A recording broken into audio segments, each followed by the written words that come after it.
बात कहना चाहती हूँ। आपने एपीजे अब्दुल कलाम साहब का नाम सुना है ना सबने? हाँ, कलाम साहब ने एक बात कही थी कि in the very old times the world was driven by the muscle power, after that it was driven by money power, and now it is being driven by the power of knowledge. यानी पहले शरीर की ताकत से दुनिया चलती थी, उसके बाद कुछ दिन पैसे से दुनिया चली, और अब दुनिया कैसे चलती है? ज्ञान की ताकत से चलती है। आज अमेरिका और रूस, फ्रांस क्यों हमसे आगे हैं?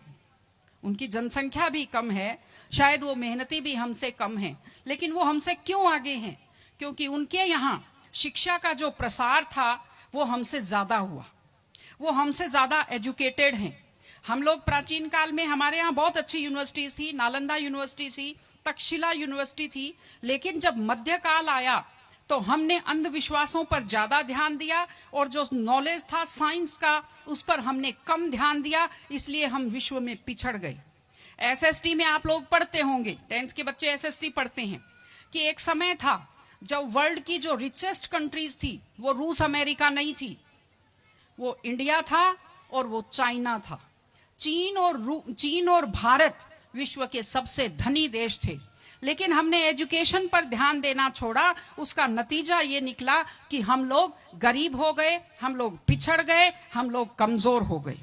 इसलिए अगर आपको खुद को ताकतवर होना है और इस देश को ताकतवर बनाना है तो आप लोग शिक्षा पर ज्यादा से ज्यादा ध्यान दीजिए।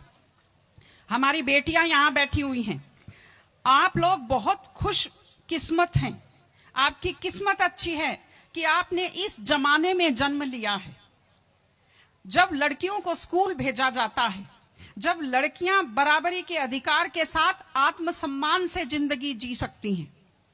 मैं अभी सोफे पर अकेली बैठी हुई थी, फिर उसके बाद शिफा जी आए और फिर उसके बाद संतोष जी आए, तो हमें जगह हमारी बढ़ती गई। मैंने कहा भाई पुरुषों सिंहासन खाली करो, महिलाएं आती हैं।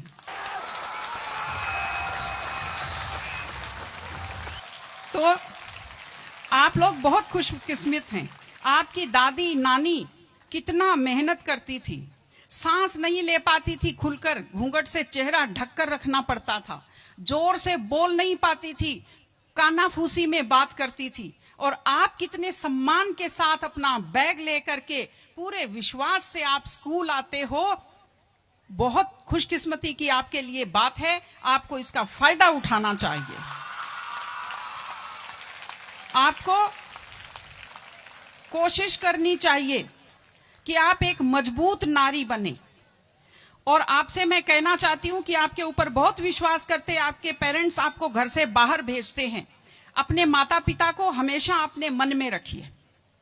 दूसरी चीज आप बच्चों से जो कहना चाहती हूँ, आजकल क्या है, पहले तो घर में बहुत सारे बच्चे होते थे, संयुक्त परिवार होता था, चलते ही कोई सिर में थप्पड़ मार देता था, बच्चों को बुरा नहीं लगता था, टीचर्स की मार खाते रहते थे, हंसते रहते थे। आजकल 1-2 बच्चे होते हैं घर में, बच्चे बहुत सेंसिटिव होते हैं। आप लोगों को जब आपके माता पिता टोकते हैं, आपके टीचर्स टोकते हैं, आपको बुरा लगता है। आपको बुरा नहीं लगना चाहिए, क्योंकि ये वो लोग हैं जो आपकी चिंता करते हैं। मैं आपको एक छोटा सा किस्सा सुनाऊंगी। एक गाय जंगल में चल रही थी, अचानक उसने देखा एक बाघ पीछे दौड़ा। गाय भी भागी जान बचाने के लिए, सामने दलदल था, वो दलदल में थोड़ा चली, वो दलदल में फंस गई। बाघ भी पीछा करता हुआ आया, वो भी दलदल में फंस गया, लेकिन गाय से थोड़ी दूरी पर था, चल नहीं पाया।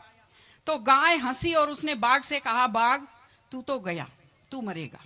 तो बाघ ने कहा, तुम क्या हंस रही हो, तुम भी तो मरोगी दलदल में। उसने कहा, मैं नहीं मरूंगी, देखना।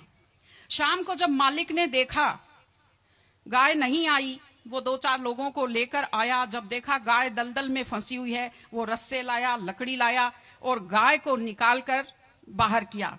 तो गाय ने बाघ को कहा, बाघ तुझे कोई नहीं निकालेगा, मैंने कहा था ना, जिसको संभालने वाले होते हैं वो दलदल में फंसकर नहीं मरता। आपके जो टीचर्स हैं, आपके टीचर्स और आपके पेरेंट्स आपको संभालने वाले हैं। अगर आप उनकी बात मानेंगे, आप डांट के पीछे छुपी हुई उनकी चिंता को आप समझेंगे, तो आप बुराइयों के और गलतियों के दलदल में कभी नहीं फंसेंगे।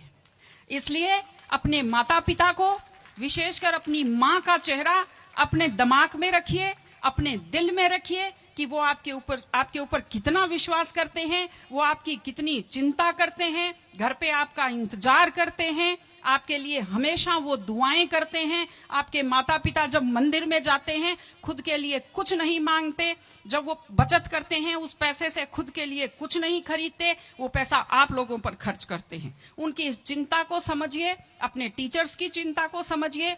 मैं आप सबको बहुत शुभकामनाएं देती हूं कि आप लोग, आपकी बुद्धि तीव्र हो, आपका मन बहुत समृद्ध हो, आपका हृदय बहुत संवेदनशील हो।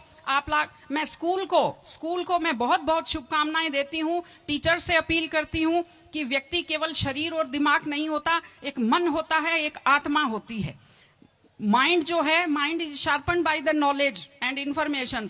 दिमाग तो तेज होता है, लेकिन बच्चों का मन समृद्ध कीजिए, उन्हें कमजोर पर दया करना सिखाइए, उन्हें परिवार के प्रति संवेदनशील बनना सिखाइए कि वो एक अच्छे संपूर्ण नागरिक बने, जिसको कहते हैं कंप्लीट पर्सनैलिटी, वैसे बने। मैं स्कूल को, आप सब बच्चों को, आपको ढेर सारी शुभकामनाएं देती हूं। आप अच्छे व्यक्तित्व बने, आप अच्छे नागरिक बने, एक मजबूत परिवार का, मजबूत देश का और एक अच्छे समाज का आप निर्माण करें। आपने बुलाया, हमें सुना, हमें सम्मान दिया, मैं हृदय से आभारी हूं। बहुत बहुत धन्यवाद। नमस्कार।